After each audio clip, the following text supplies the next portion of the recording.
बेकदरे महबूबले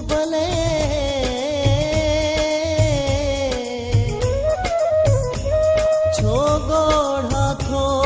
गड़े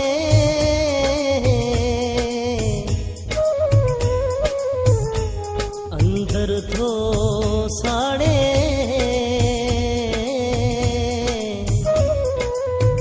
ममताज़ कहिड़े माण्हू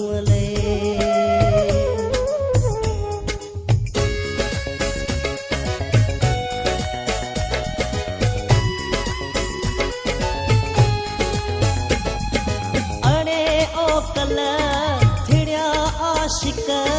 केॾो बीरो न कदुर थींदी अॻिले ते न असर थींदो पंहिंजो बर्बाद घर थींदी अड़े ओ कल थिड़िया आशिक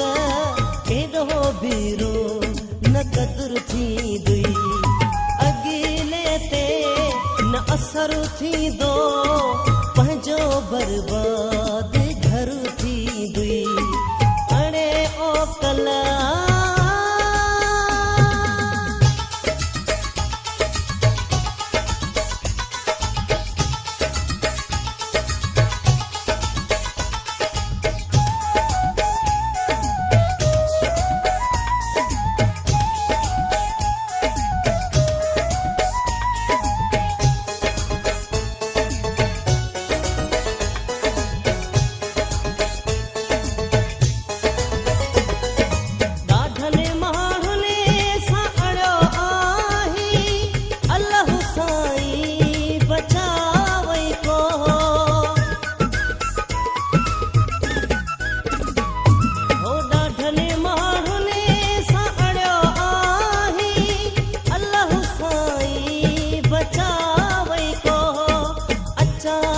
तू बींदे मारिजी पोयनि जो छा हशर थींदी अड़े ओ कल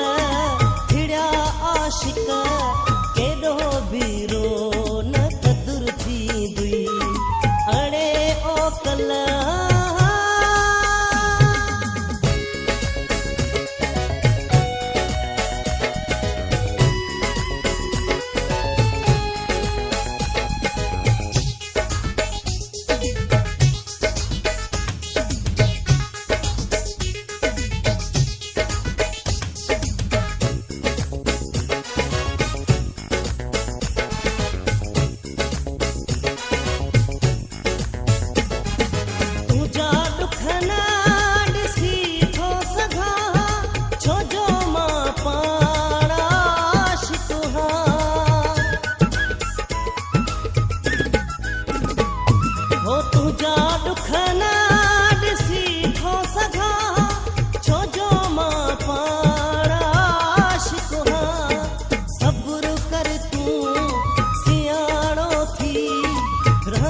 ज़ख्मी जिगर थींदी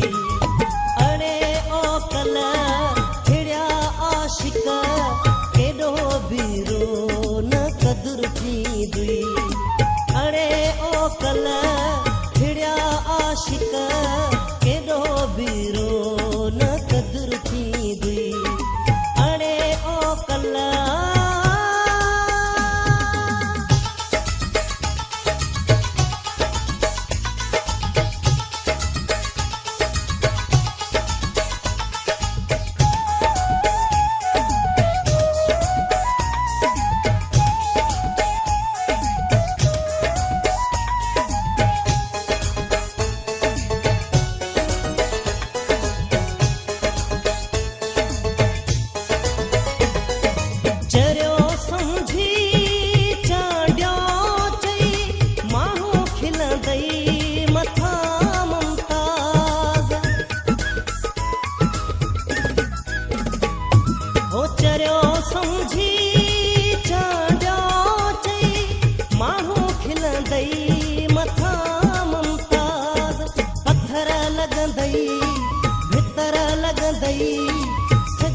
दुश्मन शहर थी दुई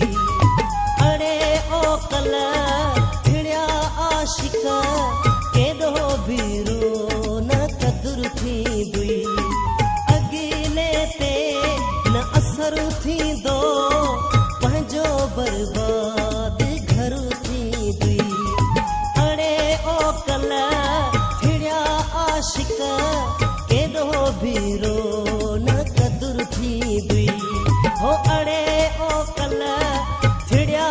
आशिक